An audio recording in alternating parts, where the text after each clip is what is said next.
I love the NBA, but the NBA has a problem, a big problem, because ratings are down, and sure, it might have something to do with the situation the whole world is in, and that the games are now being played in the bubble without the actual fans there in the arena to help set the stage. Yes, that might have an impact on the product and the viewer experience, but we still have the best players and we still have most of the players. So why are people tuning out? The more likely reason is that, like many other organizations and brands, the NBA has become political. You cannot watch an NBA basketball game anymore without being told what to think and feel about a certain political issue. As an NBA fan, I'm now being told that white silence is black death. In all the games I've watched since the NBA opened up again, a new commercial has been featured where the NBA and its players are now supporting Black Lives Matter, which has also been painted on the actual court. And players and coaches are now all wearing these social justice messages on their jerseys. And even though I don't know anybody who's against equality, fairness, and equal opportunity for everybody, white silence is black death. That's really a strong statement to be making, and maybe too strong. Apparently, as an NBA fan, I can no longer just watch the game. I have to take a stand and I have to pick a particular political side.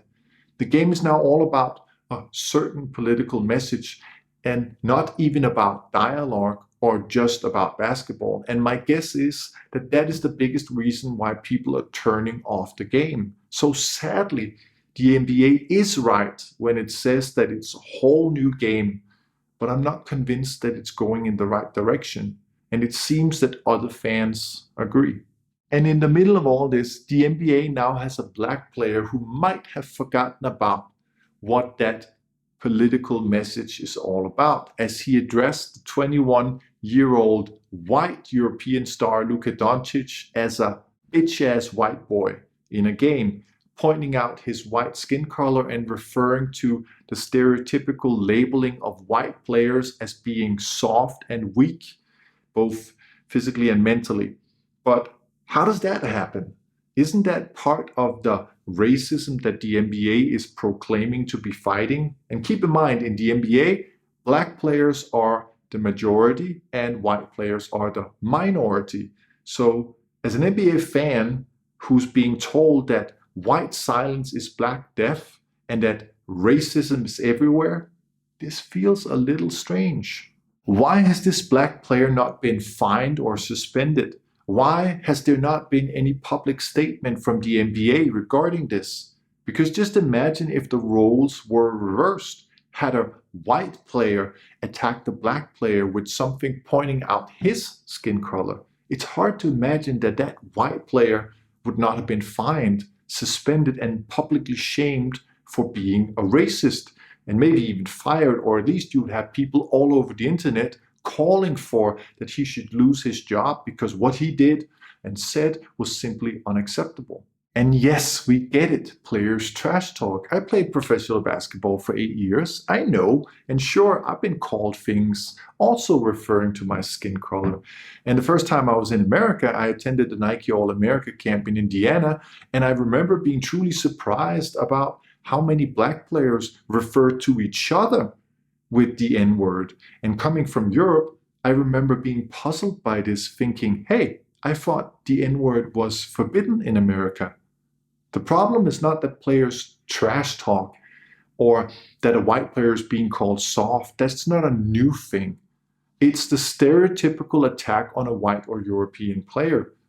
So that's not an issue. The issue is what seems to be a double standard and the lecturing about what is right and wrong from a company and organization that, from what it looks like, might not be upholding its own proclaimed moral standard.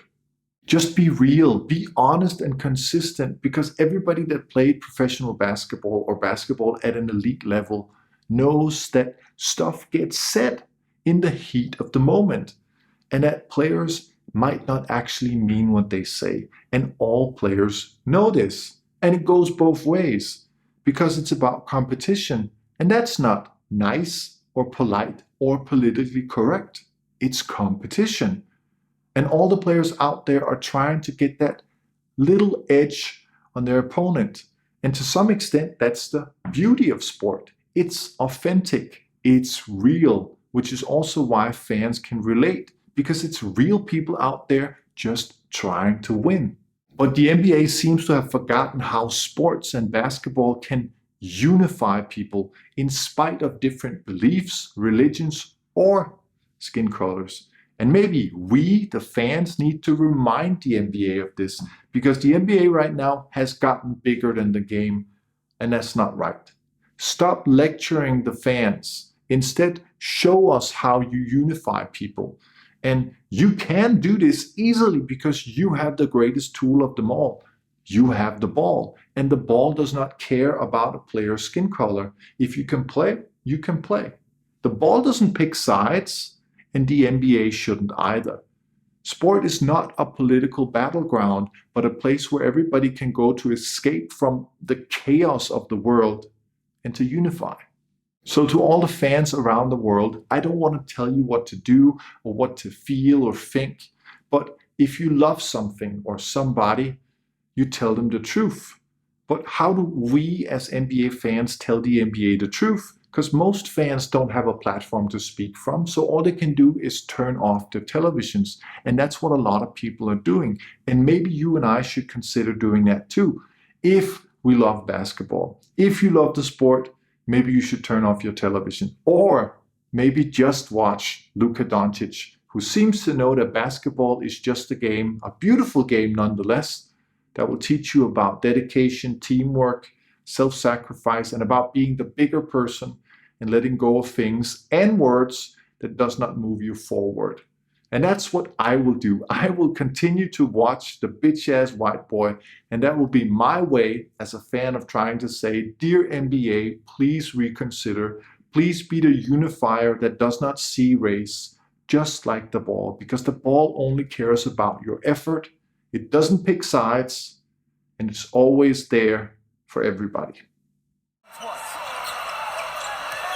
It's the shot he works on time and time again.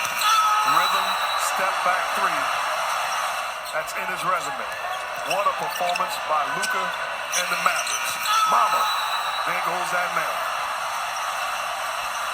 We are witnessing the next great star in the NBA in his first playoff series